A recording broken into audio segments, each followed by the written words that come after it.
Welcome back to I'm a Survivor of Domestic Violence, Inc., where we share stories of resilience, strength, and healing. Hello, I'm Sean Bryan, your host, and I'm here with my incredible co host, Michelle D. Bernardo. Hi, everyone. We're so glad you're joining us today. This is episode 3 of our Expert Interviews on Healing series, where we're diving deep into the recovery process with professionals who specialize in healing from trauma. In this episode, we're honored to have Mary Kovac, an advocate in trauma informed care and recovery, joining us to discuss the path toward healing after experiencing domestic violence.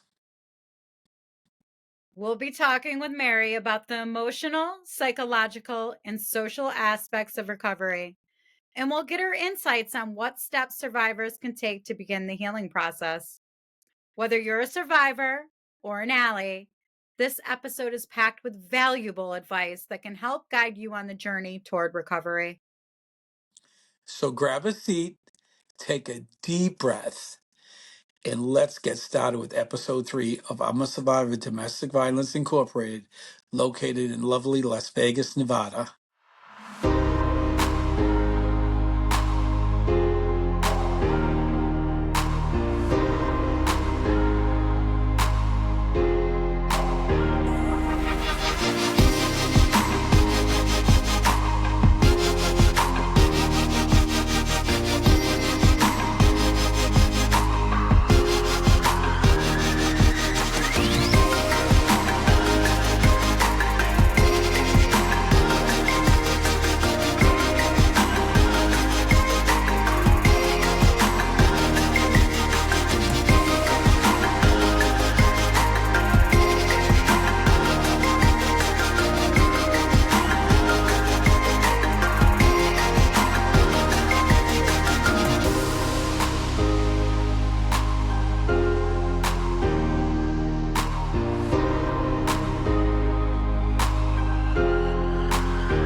Hello, Mary. It is so incredible to have you on our show. I'm a survivor of Domestic Violence, Inc., and I know so much about you.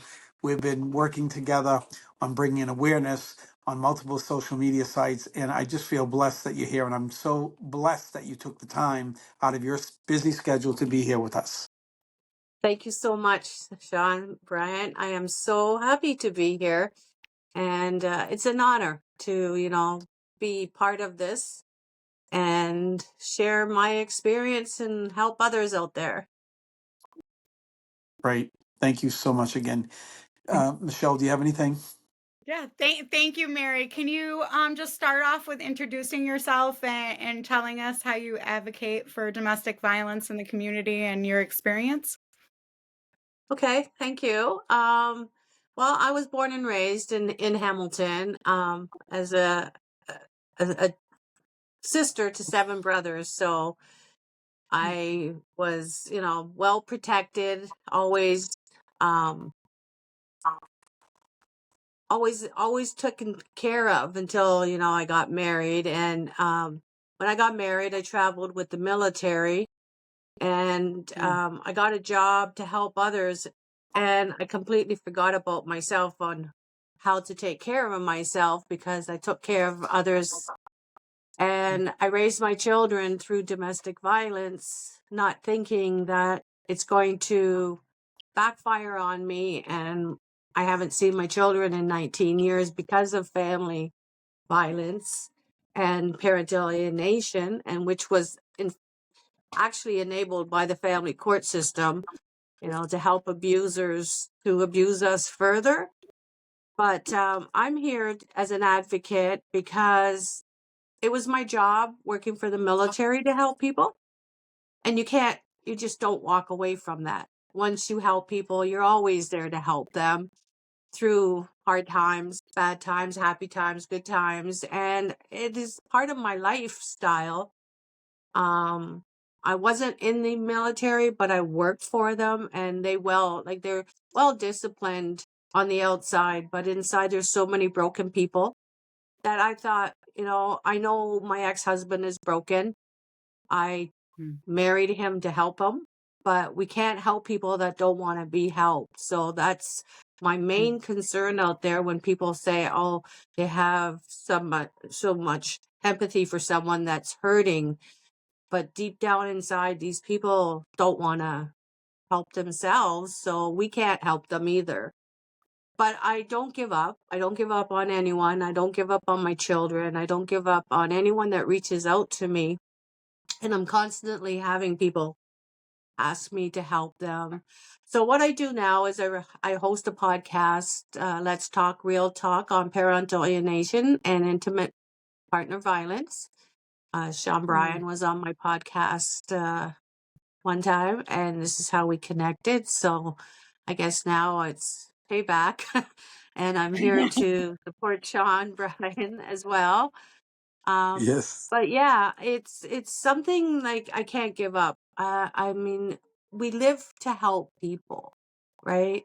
There are some that live to hurt people, but it's because they're hurting too.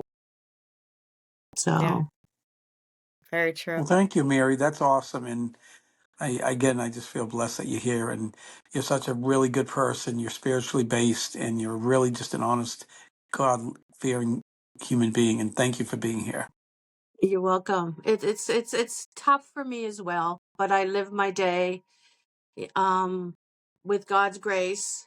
It's been a struggle. I mean, you go from having everything to nothing, and I went to jail on false allegations. I started all over again at a really late stage of life. At 46, nobody wants that, right? And so I No, truly not at all. feel how innocent people get pushed aside. So I think our empathy is more prominent to that too, as well. You know, Mm. survivors take on really hard beating, and I just saw tonight a survivor that talks about um how the continues after you leave your partner, and it's true. It follows you for life. Absolutely.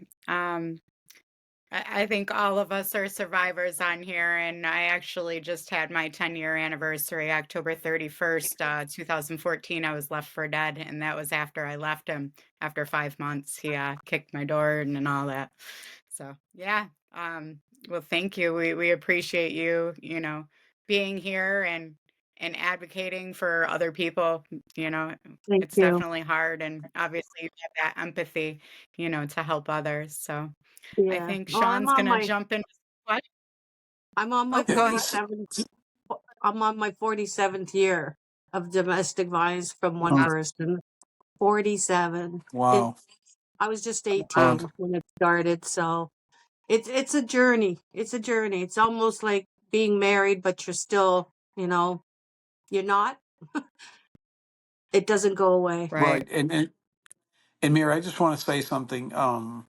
For me, I'm a big guy, former federal law enforcement and forensic investigator, and I'm very intelligent, and I was always street smart, and I got involved with my ex. And I just want to say one quick thing. I never thought in a million years that a woman of somebody this type of situation in a marriage could do something like this to me. I thought I was invincible because of just my persona. And not only did it happen to me, but I nearly was killed. And it's been you know right now it's been four plus years since the incident happened. I almost lost my life. And all I'm saying is, it doesn't matter what shape, size, color the person is. When they become a psychopath or a stalker, they're capable of murder, and that's where we have the disconnect as normal, everyday people thinking like, okay, when they're married to somebody, you'd never think that they'll try to kill you or do something so heinous as to destroy you or cause so much stress in your life that you'll expire from heart attack or just some people kill themselves. So I totally feel what you're saying. I know all about your history, and I'm so proud that you come around. You're on the other side of it. You're advocating. You're helping other people. Together, we do so much together. So let's keep it up, and let's get on to the questions, Michelle. How's that? Yeah. Gonna hit you with some questions, okay? Okay, first question, and just do the best you can. And we got about 30 minutes on these, okay? So my Okay. first question for you, Mary, is after healing an experience in domestic violence can be a long and complex journey, as you know. From your professional perspective as an advocate and an expert, what are some of the most important first steps someone can take to begin their healing process, Mary? Well, the first step I took was I went to a shelter and I got help there.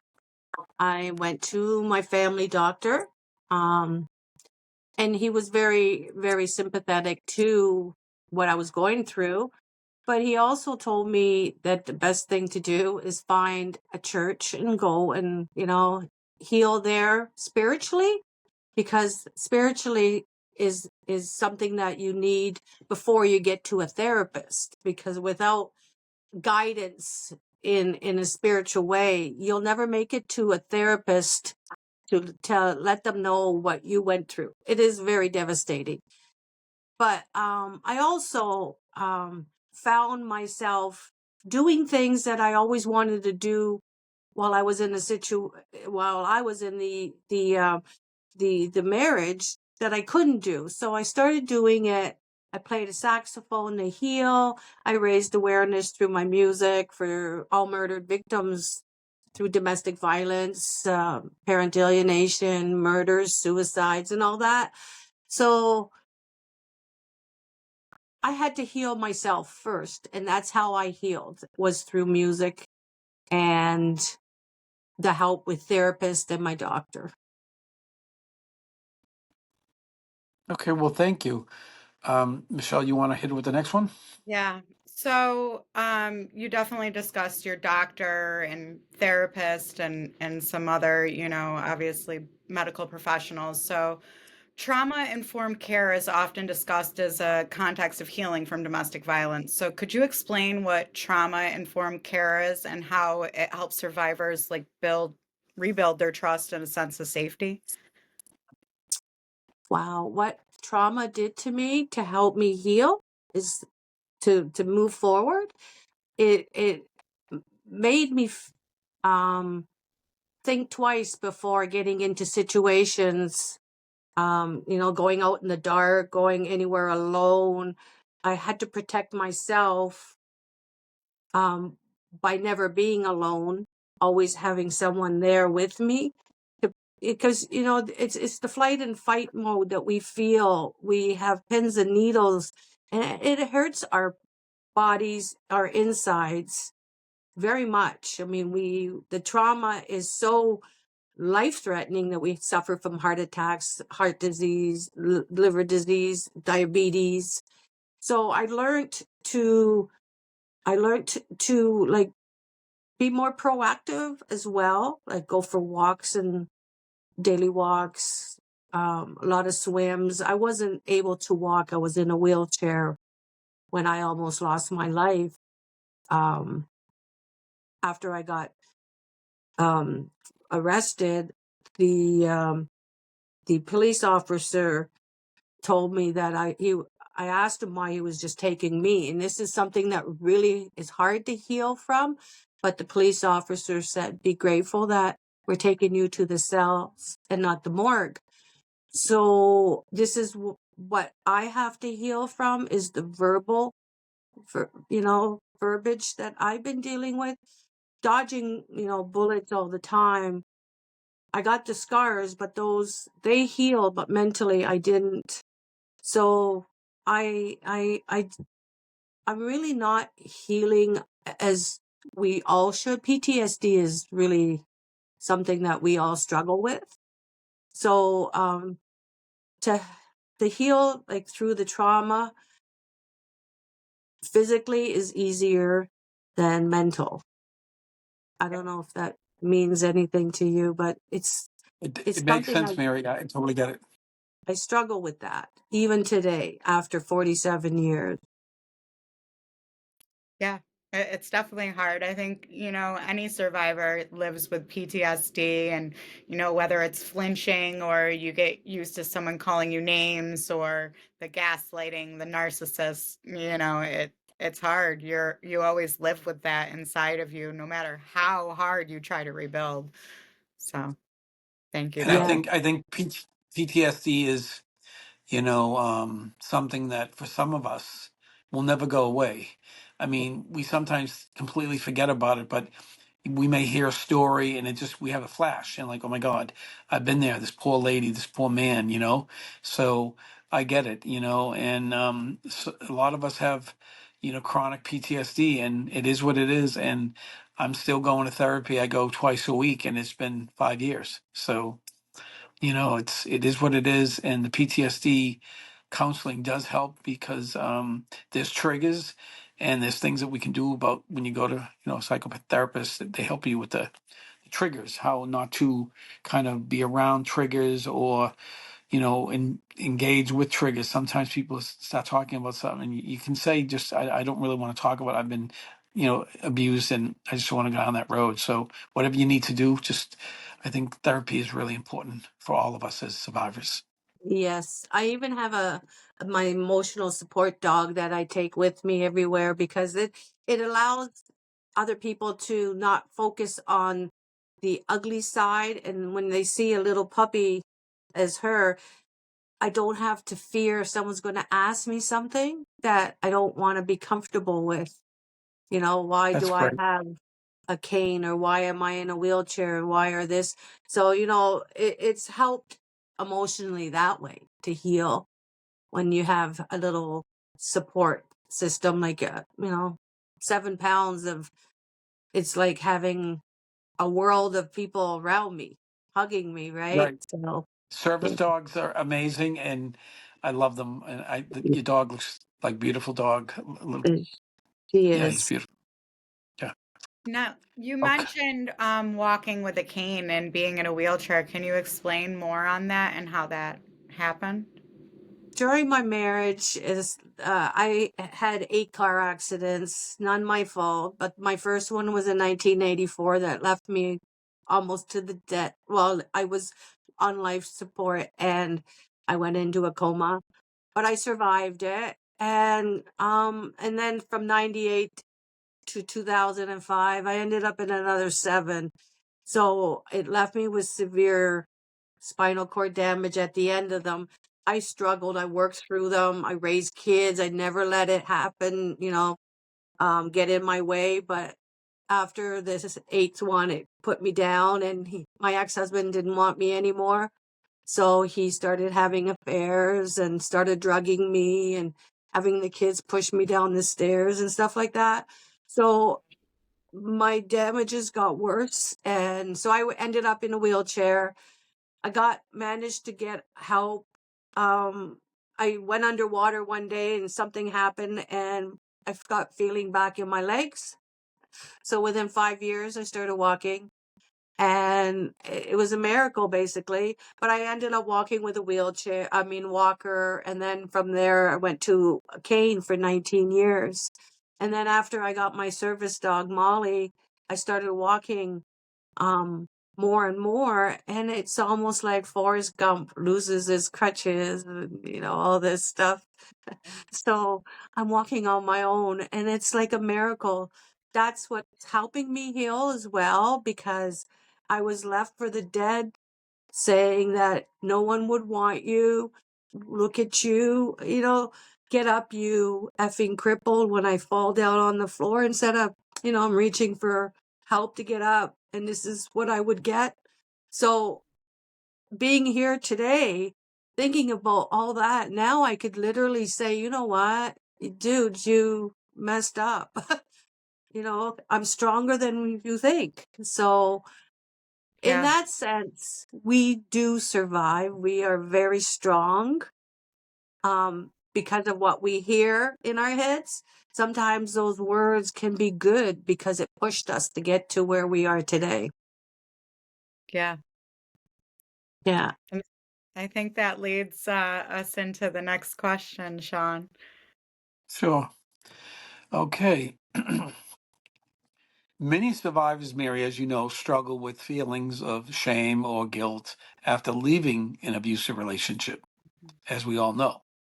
How can we overcome these emotions and begin to reclaim their self-worth and personal power? So can you kind of, answer that the best you can, Mary, and tell me what your feelings are on that? Wow, that's a tough one because you're already at the lowest point. Mm. Once bad things happen, you're all alone, you got no one there, you got no kids. You just, Right. the loneliness plays psychological games with your head, messes with you to the point where you don't want to live anymore. So the thoughts of suicide come in, the thoughts of harming. Mhm. It's just something that it's hard to get over. But when we're surrounded with people that would say, wow, you look good, or you've come this far, you're doing really great, I think that helped me get through it, um, by just having people that cared, that said, you were a great mom, and your kids, they love you, and you didn't do anything wrong. You did good by, trying to get away, even though I couldn't get away. The police took me away, but at least I got away. So,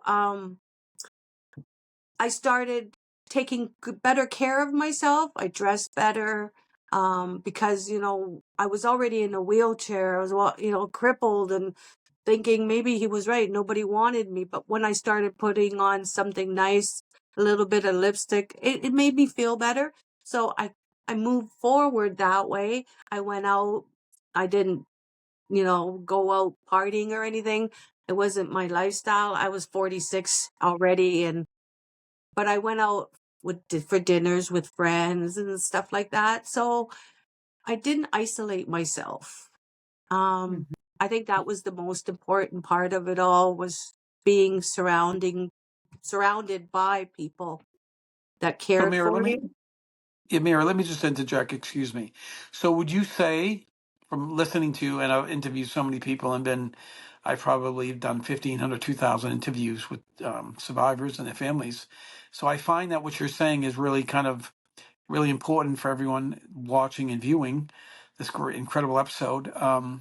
So, would you say that having support around you when it first happens is really key? Would you say Yeah. that's really kind of vital?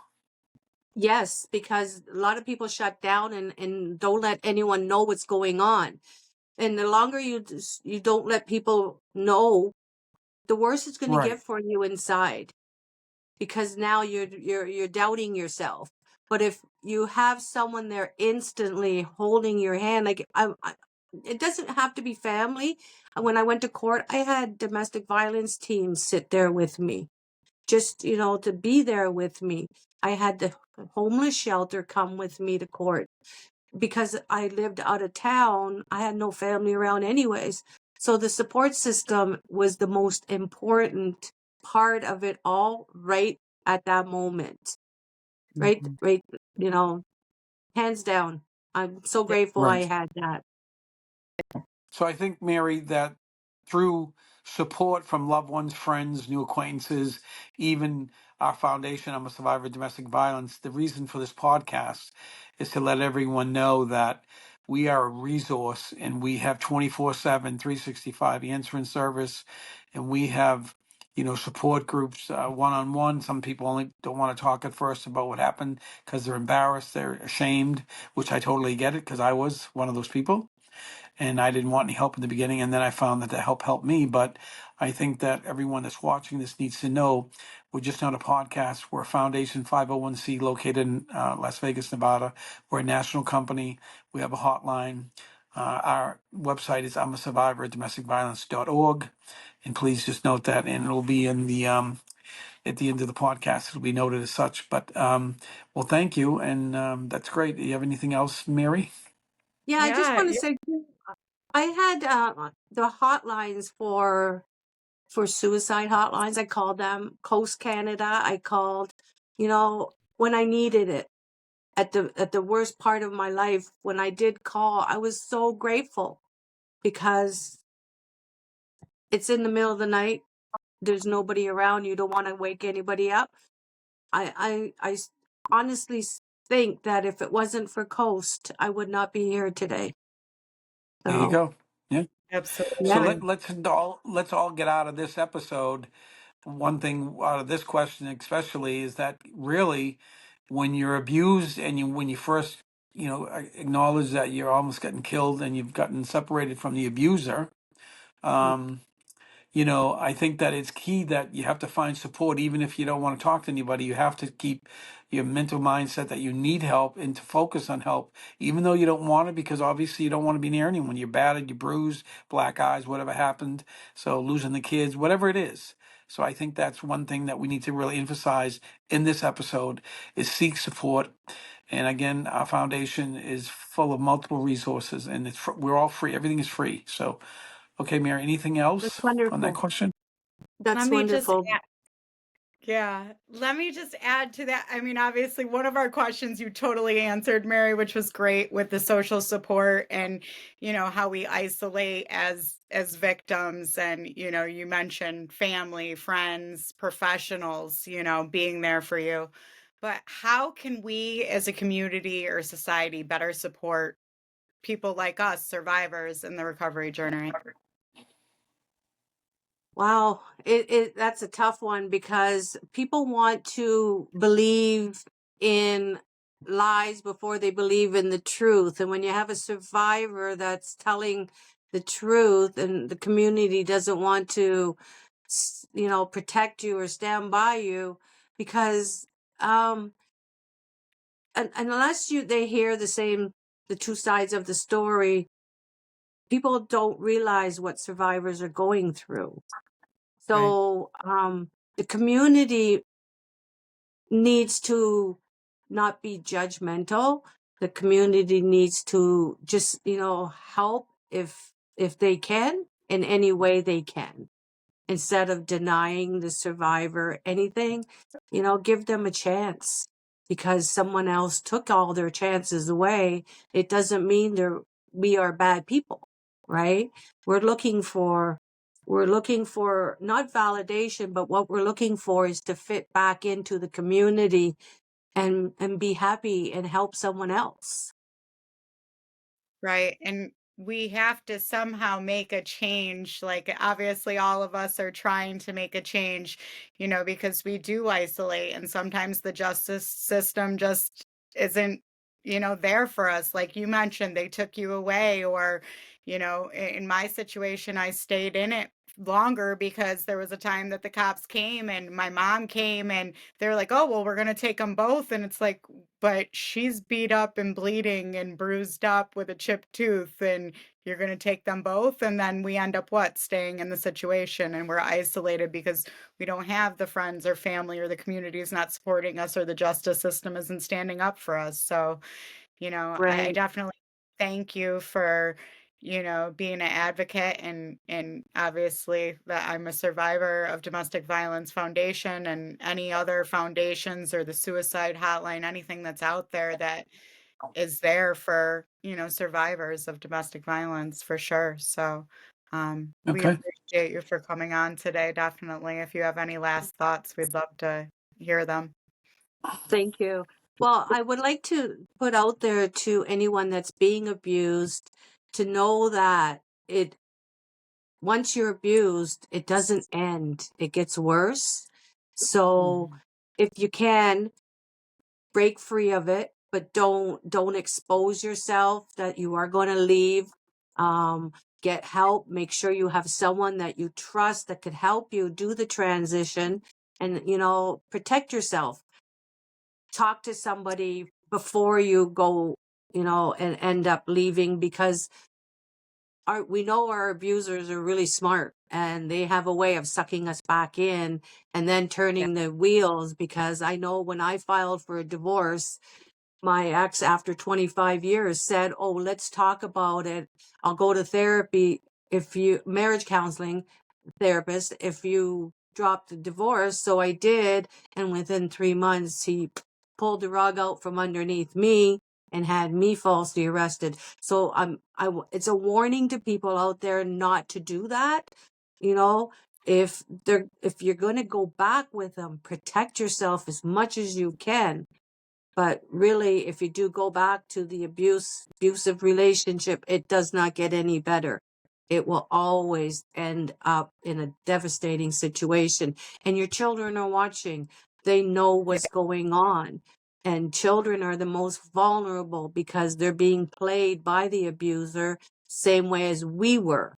If we get stuck in that situation, our children will too. And our children at the end will end up repeating it once they're adults into their own relationships to their children. And they even abuse their own parents at the end of it all. It's such a generational curse, domestic violence, because this is what you're growing up. You're learning this behavior. It's a learned behavior, because nobody's born to abuse. We are born to love, right? So Mary, let me just jump in at one statement. So as we're closing out this episode, where I just always like to say one thing that kind of summarizes what you just said. So basically, you're saying a leopard never changes its spots, right? That's what you're saying. Right. Kind of, yeah, yeah, yeah, Yes. yeah. Yes. I promise. I I, promise. I promise. Well, no, right. Yeah. those Yeah. promises are always broken. Right. Yeah. Okay. Yeah. And Okay. and that's the thing, is they end up, they'll be good for what, a day or two, and then it's back to the same old thing. And I love that you brought up, with the children as well. Because, I think when you're in the situation, you don't see it. And sometimes you're like, well, I'm the one being abused, but your kids do see it. And it's definitely a sad thing, to realize years later, for sure. Yeah. Mary, I just want to say on closing, like, you are always, since the first day I heard you when we communicate on LinkedIn and different, podcasts that we've done together, and this one for you.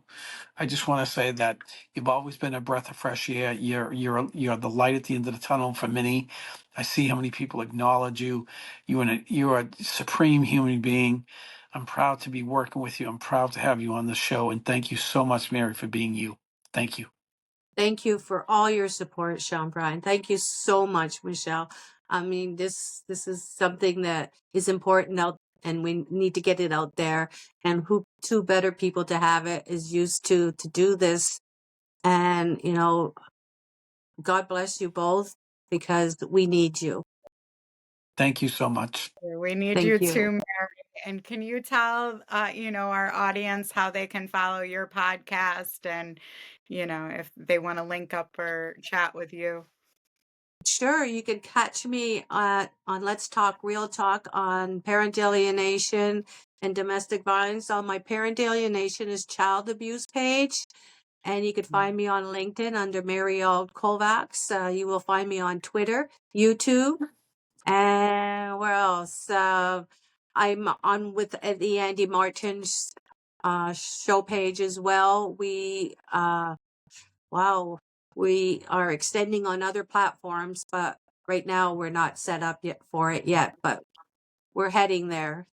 We've been doing Yeah. my podcast for 3.5 years now, and it's the longest running podcast on domestic violence and parent alienation. So we are very proud to have all these special guests and doctors and lawyers and everybody that supports domestic violence. And we all know why we lose our children, and it's because of revenge, or because of a person who doesn't want to let go.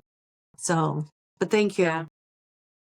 Thank you. Yeah. Thank you, Mary. Appreciate Thank you so all the much. knowledge and having you today and taking your time out. And thank you for having your podcast. And congratulations on 3.5 years. Here's to 3.5 more.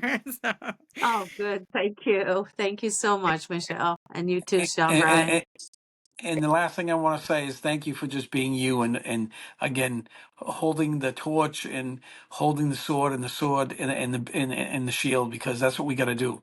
We got to keep fighting the fight to bring awareness. So thank you. yeah. You're welcome. Thank you.